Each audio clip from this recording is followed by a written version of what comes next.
हरियाणा में कितने प्रशासनिक विभाग हैं? तो दोस्तों हरियाणा में टोटल 6 प्रशासनिक विभाग है। ठीक है, हमारा करेक्ट आंसर हो जाएगा 6। प्रशासनिक विभाग का मतलब है मंडल। मंडल कितने हैं? 6 मंडल हैं। और इन मंडलों में कौन कौन से दोस्तों, तो मैप से मैं आपको एक बार दिखा देता हूँ वो कौन कौन से मंडल हैं। ठीक है, और हमारे हरियाणा में कितने 22 ज़िले हैं। ठीक है, 22 ज़िले हैं, तो आप लोग याद रखिएगा। एक बार मंडल दिखा देता हूँ कौन कौन से मैप के थ्रू मैं आप लोगों को।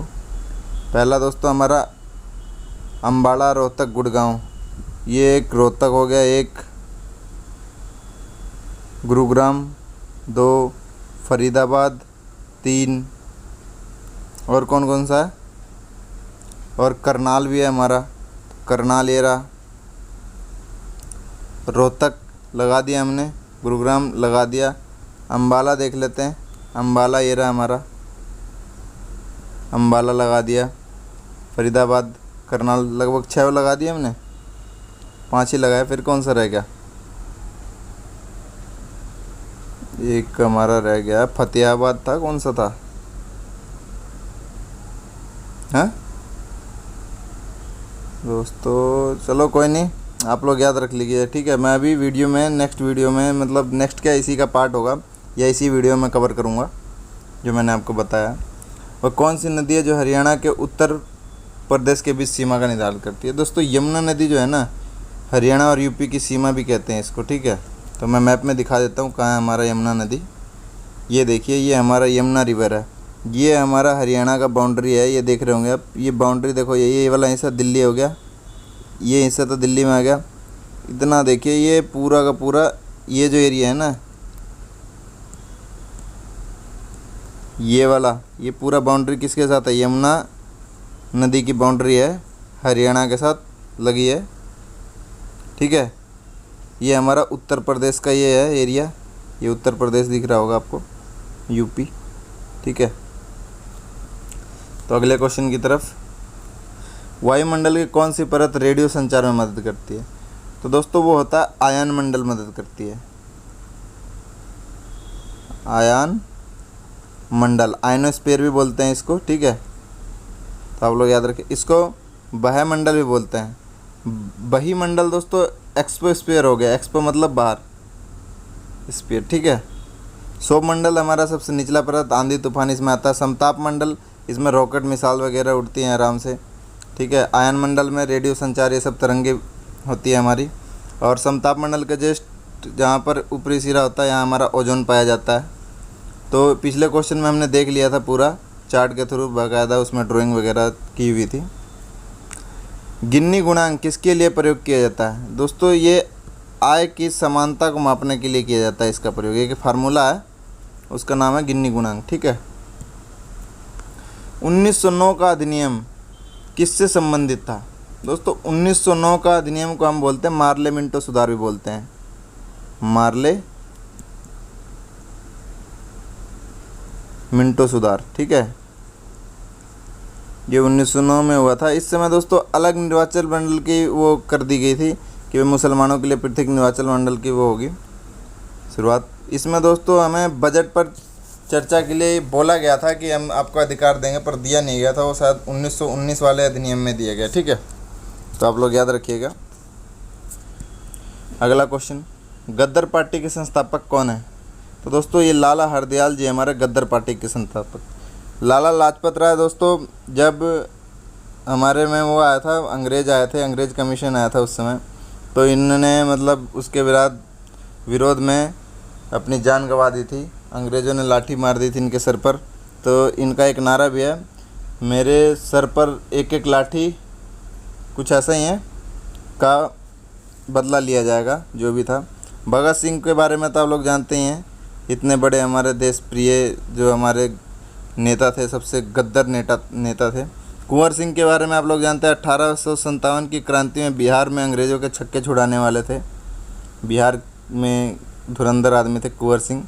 अकेले इन्होंने कितने अंग्रेज़ों के वायसराय को धूल चटा दिया, अब बता नहीं सकता मैं आपको, क्योंकि मॉडर्न हिस्ट्री का मेरा वीडियो देखिएगा, उसमें मैंने पूरी डिटेल में बता रखा है। रोलर टैक्स को किस वर्ष पारित किया गया था? रोलर टैक्स दोस्तों 13 अप्रैल 1919 को पारित किया गया था। दोस्तों जो प्रथम विश्व युद्ध हुआ था ना हमारा, जो 14 से 18 चला था, तो 18 विश्व युद्ध में अंग्रेज़ सोच रहे थे भाई हमने इनको सैनिक के तौर पे यूज किया, कहीं ये हमारे खिलाफ विद्रोह ना कर दे, इसलिए अंग्रेज़ एक रोलट एक्ट, एक कानून लेके आए थे। उसमें इन्होंने बोला था कि भाई हम किसी भी भारतीय को शक की निगाह पे हम केवल उसको जेल में बंद कर सकते हैं। इसी का विरोध करने के लिए जलियांवाला बाग में हमारा जन समुदाय इकट्ठा हुआ था। तो वहाँ जनरल डायर था जिसने गोलियां चला दी थी, उसमें लगभग हमारे 6000 से ऊपर मासूम भाई मारे गए थे। उसमें इतने निर्दयी थे वो अंग्रेज़ कि कुआं में कूदने के बाद भी आदमियों को ऊपर से जाके गोलियां, वो कुआं बताया जाता लाशों से पूरा भर गया था। तो अंग्रेज़ों की क्रूरता की कहानियाँ दोस्तों बहुत है। राष्ट्रीय हरित अधिनियम 2010 भारतीय संविधान के किस अनुच्छेद से प्रेरणा लेता है? हरित अधिनियम दोस्तों ये हमारा जीवन का जो होता है, स्वतंत्रता का अधिकार होता है। ये आर्टिकल जो होता है हमारा कितना होता है, 17 से 22 और ये 18 से 22 स्वतंत्रता का अधिकार होता है। 23-24 शोषण के विरुद्ध अधिकार होता है, कोई हमारा शोषण नहीं कर सकता। ये मौलिक अधिकार हैं, ये भाग 3 में मिलते हैं, ठीक है। भाग 3 मौलिक अधिकार हैं हमारे, उसी के आर्टिकल है ये, तो आप लोग याद रखिएगा। अगले क्वेश्चन की तरफ चलते हैं। आर्टिकल मैंने अभी कुछ दिन पहले ही कुछ जो क्वेश्चन आया था उसमें सारे आर्टिकल मौलिक अधिकार के ख़त्म कर दिए थे। मौलिक अधिकार हमारा कहाँ से लिया गया, तो ये अमेरिका के संविधान से लिया गया, ठीक है, आप लोग याद रखिएगा। भारतीय संविधान में किस अनुच्छेद के तहत संविधान संशोधन किया जा सकता है? ये दोस्तों हमारा आर्टिकल 368 के तहत संविधान में संशोधन कर सकते हैं, ठीक है। ये भाग कौन सा है हमारा संविधान संशोधन वाला? 20वां भाग में है, ठीक है, कि संविधान में संशोधन कर सकते हैं हम लोग। और ये 360 आर्टिकल किससे रिलेटेड है दोस्तों? जब 360 की बात हुई है तो मैं पूरा ही बता देता हूँ आपको। जो 18वां भाग है ना हमारा, 18वां भाग, वो आपातकाल से रिलेटेड है। आपातकाल, इसमें 3 मोस्ट है, 352 आर्टिकल, 356 और 360। ये होता है राष्ट्रीय आपातकाल, जैसे कोई बाहरी युद्ध वगैरह हो गया। ये होता है राज्य आपातकाल, राज्य में कुछ अशांति फैल गई। और ये होता है हमारा वित्तीय आपातकाल, ठीक है, तो आप लोग याद रखिएगा वित्तीय। और क्या देखेंगे हम लोग? 362 आर्टिकल का देख लें तो भारत के शासक को विशेष अधिकार देता है। 362 आर्टिकल विशेष अधिकार देता है भारत में, जो जिसका शासन चल रहा है, विशेष अधिकार, जिसकी शासन प्रशासन सत्ता चल रही है उसको एक अधिकार देता है विशेष, ठीक है। 370 किससे रिलेटेड है? तो ये हमारा जम्मू कश्मीर को विशेष राज्य का दर्जा देता था, ठीक है। तो आप लोग, अब तो ख़त्म भी हो गया है ना, दर्जा ख़त्म नहीं हुआ विशेष राज्य का, मतलब इसको यूटी बना दिया गया, भारत का मिला लिया गया, ठीक है।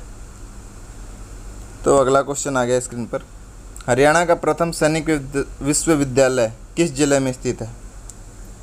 तो ये दोस्तों हमारा कहाँ, करनाल में। जो पहला सैनिक स्कूल खोला गया था, विद्यालय, वो करनाल में खोला गया था। इबन तूता कहाँ से भारत आया था? तो ये दोस्तों हमारा मोरक्को से भारत आया था। अब जो तीर्थयात्री होते हैं वो आते रहते हैं, इन पे क्वेश्चन हमारा एग्जाम पूछता है। तो इबन तूता मोरक्को से आया था। और ये किसके शासनकाल में आया था?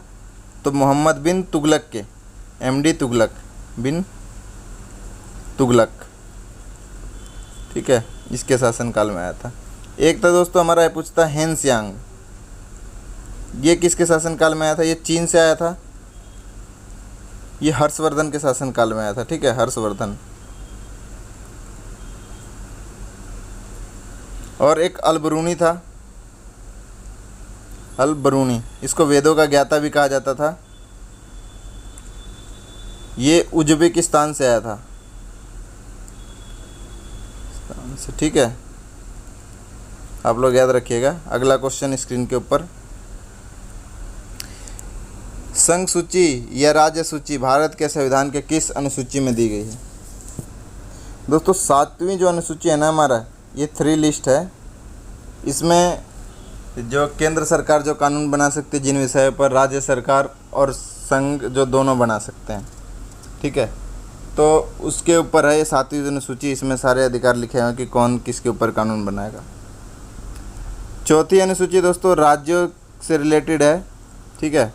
6ठी क्या कहता है हमारा, 6ठी ये 4 स्टेट है हमारा, असम, मेघालय, त्रिपुरा और मिजोरम। इनको ST SC आरक्षण के लिए था ये, ठीक है। साथ ही मैंने बता दी। 9वीं क्या था हमारा, 9वीं भूमि सुधार से रिलेटेड था, ठीक है, भूमि सुधार, तो आप लोग याद रखिएगा। टोटल 12 हमारे थे, ठीक है, 12 क्या थी, अनुसूची थी। क्षेत्रफल की दृष्टि से हरियाणा का सबसे बड़ा वन्य जीव अभ्यारण्य कौन सा है? तो ये दोस्तों हमारा अब्बू बसर वन्य जीव अभ्यारण्य, ठीक है, ये सबसे बड़ा वन्य जीव अभ्यारण्य है हरियाणा का। तो मैं हरियाणा के बारे में और फैक्ट जो आपको दिखवा देता हूँ, आपके परीक्षा में बहुत ज़्यादा इंपॉर्टेंट है। ये वीडियो है दोस्तों हरियाणा के जितने भी एग्ज़ाम है, Haryana police constable, Haryana SI, Haryana जो हमारे अभी इनके निकले थे पटवारी वगैरह के, कैनल पटवारी, तो इन सभी के एग्ज़ाम के लिए बहुत महत्वपूर्ण वीडियो है, क्योंकि हरियाणा से रिलेटेड हम इसमें जो पिछले पूछे गए क्वेश्चन हैं उसके बेस पर हमें नए क्वेश्चन जो है वो करवा रहे हैं। तो इसमें दोस्तों आप देख सकते हैं कौन कौन सा वन्य जीव अभ्यारण्य कहाँ पर है, तो आप इसका स्क्रीनशॉट भी ले सकते हैं। और भी दोस्तों इसमें और भी फैक्ट है, जैसे कि आप देख सकते हैं कालेसर वन्य जीव अभ्यारण्य कितना एरिया है, हरियाणा में प्रजनन केंद्र कहाँ कहाँ पर है, ठीक है, कुरुक्षेत्र में मगरमच्छ प्रजनन केंद्र है, गिद्धा पिंजौर में है, यह सब आप याद रख लीजिएगा। हरियाणा में चिड़ियाघर कहाँ कहाँ पर है, भिवानी में मिनी चिड़ियाघर है। तो अब अगला क्वेश्चन देखेंगे हम लोग।